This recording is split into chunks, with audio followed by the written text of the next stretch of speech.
நான் ஜனவரி 22 அன்று கூறினேன், இனி நம் தேசமே சொல்லும் ஜெய் ஸ்ரீராம்.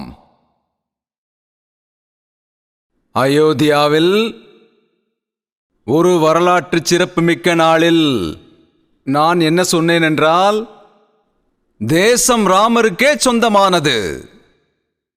பாரம்பரியம் முதல் வளர்ச்சி வரை, ஆன்மீகம் முதல் நவநாகரீகம் வரை, இன்று நாடு இந்த மந்திரத்தின்படியே முன்னேறிக் கொண்டிருக்கின்றது.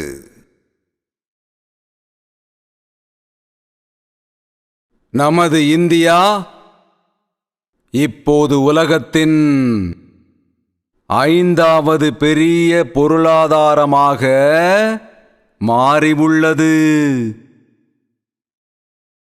இன்று இந்தியாவின் அந்தஸ்து உயர்ந்து உள்ளது. இன்று இந்தியாவின் மதிப்பும் மரியாதையும் உயர்ந்துள்ளது. பாரதம் இன்று உலக நாடுகளில் உள்ள மேடைகளில் பேசும்போது இந்த மொத்த உலகமும் மிகவும் கவனமாக கேட்டுக்கொண்டிருக்கின்றது.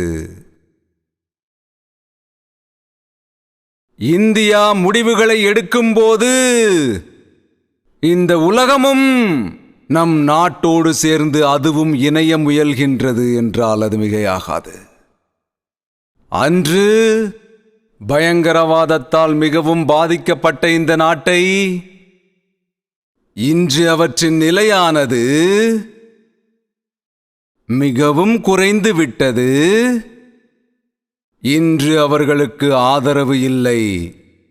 எப்படி போய்விட்டது என்றால், அவர்களுக்கு வீடும் இல்லை, அதிர்ஷ்டமும் இல்லை. மேலும் அவர்களுக்கு எதிர்காலம் என்பதே இல்லாமல் போய்விட்டது. தோழர்களே, பாகிஸ்தான் தோற்கடிக்கப்பட்டு விட்டது.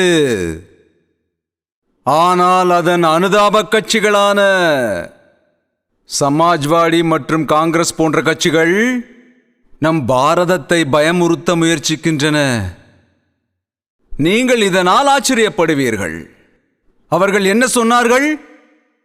அவர்கள் கூறினார்கள், அவர்களுக்கு நாம் சொல்ல வேண்டும், 56 இன்ச்சுகள் என்றால் என்னவென்று சொல்ல வேண்டும்.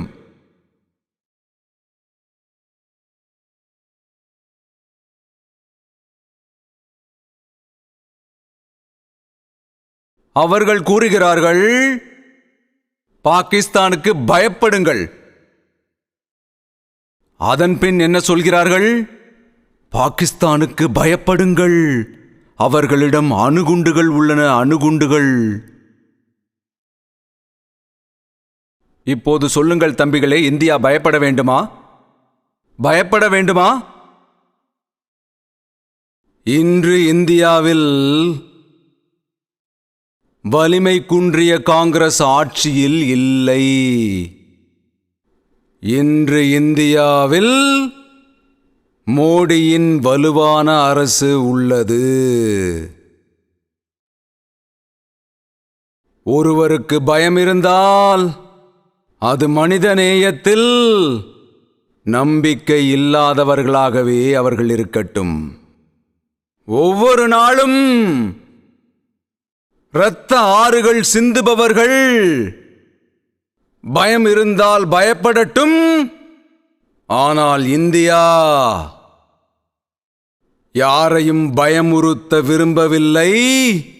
ஆனால் இந்தியா பயமுறுத்த முயற்சிப்பவர்களிடம் ஒருபோதும் சரணடையாது என்பதில் தெளிவாக இருக்கிறது. அதனால்தான் இந்தியா என்று நம் மண்ணில் நின்றே தாக்கிக் கொண்டிருக்கிறது.